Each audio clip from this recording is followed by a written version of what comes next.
نحمدہ و نصلی علی رسولہ الکریم، اما بعد۔ ایک سوال لے کر آپ کی خدمت میں پیش ہوئے ہیں۔ سوال ایسے امام کے پیچھے نماز پڑھنے کے حوالے سے ہے جس کا کام شعبدہ بازی سے علاج کرنے والا امام ہو وہ۔ آئیے سوال کی طرف آتے ہیں، پہلے سوال سنتے ہیں اور اس کے جواب کی طرف ہم آپ کو لے کے چلیں گے۔ سوال یہ ہے کہ شیخ صالح العثیمین رحمہ اللہ سے یہ سوال کیا جا رہا ہے۔ مجھے معلوم ہوا ہے کہ جو امام ہمارے گاؤں کے اندر موجود ہے، ایک شخص سوال کر رہے ہیں، وہ نماز پڑھاتا ہے اور وہ تعویذوں اور شعبدہ بازی سے علاج کرتا ہے۔ کیا اس بات کے معلوم ہونے کے بعد اگر میں اس کے پیچھے نماز پڑھوں تو اس میں کوئی گناہ ہے؟ آئیے ہم آپ کو اس کے جواب کی طرف لے کر چلتے ہیں۔ شیخ رحمہ اللہ اس کی طرف اس سوال کا جو جواب ارشاد فرما رہے ہیں، اس مسئلے میں اصول یہ ہے کہ جس مسلمان کا نماز پڑھنا صحیح ہو، اس کی امامت بھی صحیح ہو، خصوصاً جب امام کے حالات کے بارے میں علم نہ ہو، لیکن جب ان کی اپنی نماز صحیح نہیں ہو، مثلاً وہ اہل بدعت میں سے ہے، یعنی ایسی بدعات کرنے کا وہ شخص ارتکاب کرتا ہے جو کفر تک لے جاتی ہیں، تو ان کے پیچھے نماز جائز نہیں ہے، کیونکہ ان کی اپنی نماز ہی درست نہیں ہے۔ تو لہذا جس شخص کی اپنی نماز درست نہیں ہے تو اس کے پیچھے پڑھنے والا جو شخص ہے تو اس کی نماز درست کیسے ہو سکتی ہے؟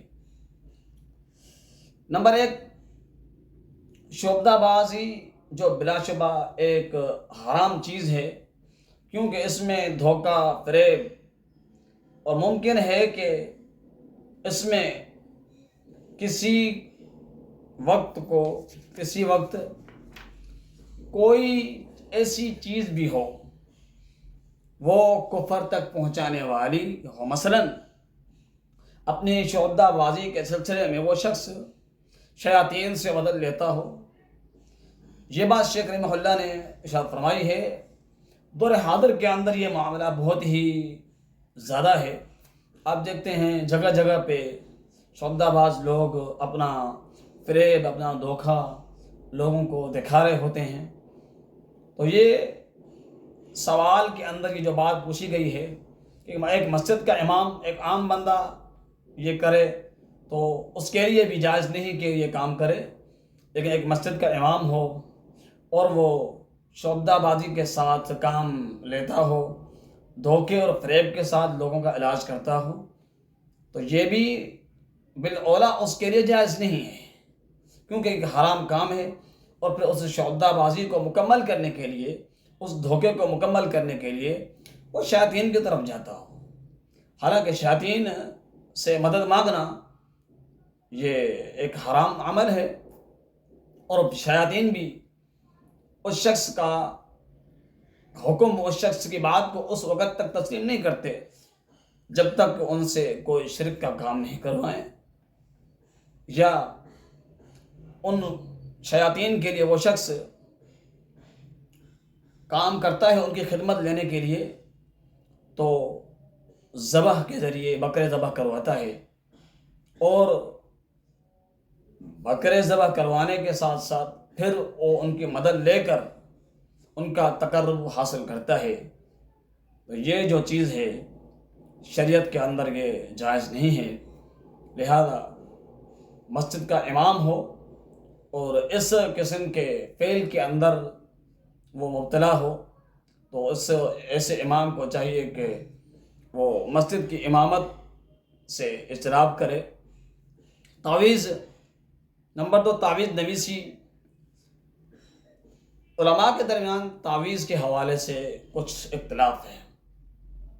کچھ کہتے ہیں کہ قرآنی آیات، مسنون دعاؤں کے ذریعے تعویذ بنائے جاتے ہیں تو ان کے بارے میں یہ ہے کہ وہ صحیح ہیں، جائز قرار دیتے ہیں ان کو، اور کچھ علماء کہتے ہیں کہ یہ تعویذ بھی جائز نہیں ہیں، یعنی کسی بھی قسم کا تعویذ جو چاہے وہ قرآن سے آیات نکالی گئی ہوں، چاہے وہ دعائیہ کلمات ہوں، لیکن ان کو تعویذ کی شکل دے کر ان کو استعمال کیا جائے۔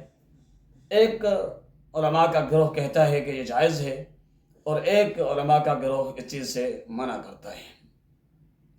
صحیح بات یہ ہے کہ تعویذ بھی ممنوع ہے، اور سب سے تقرب الی اللہ کے قریب، اللہ تعالیٰ کے قرب کے قریب کرنے والا جو موقف ہے وہ یہی ہے کہ تعویذ چاہے کسی بھی قسم کا ہو، چاہے وہ قرآن آیات سے ہی نکالا کیوں نہ گیا ہو، چاہے وہ دعائیہ کلمات سے ہی کیوں نہ نکالا گیا ہو، لیکن تعویذ کسی بھی قسم کا ہے وہ جائز نہیں ہے، ممنوع عمل ہے۔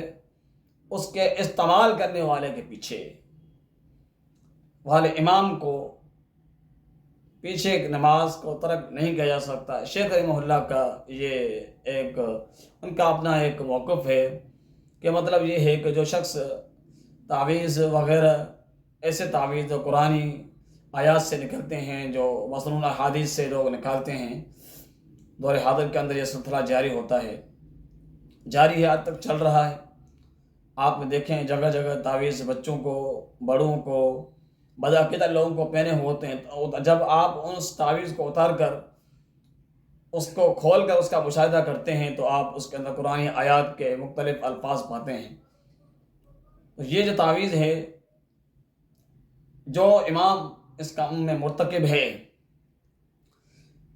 شیخ رحمہ اللہ کا یہ ایک اپنا نظریہ ہے کہ اس طرح کا جو امام ہے، اس طرح کے عمل کے اندر جو مبتلا ہے، ایسے امام کے پیچھے نماز کو ترک نہیں کیا جا سکتا۔ لہذا ہم اپنے ناقص علم کے مطابق شیخ رحمہ اللہ سے کی اس بات سے اتفاق نہیں کرتے، کیونکہ اس کے لیے انہوں نے کوئی دلیل پیش نہیں کیا ہے۔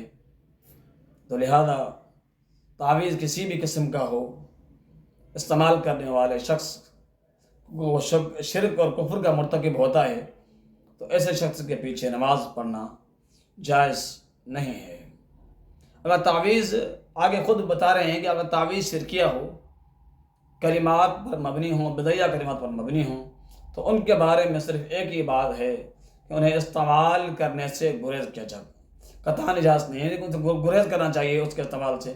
ایسے تعویذ لکھنے والے اور نصیحت کی ہے انہوں نے کہ ایسا تعویذ ہو جس کے اندر بدعت اور شرکیہ الفاظ کے پر مبنی وہ کلمات ہوں اس تعویذ کے، تو اس کے بارے میں کہتے ہیں کہ صرف بات یہی ہے کہ انہیں استعمال کرنے سے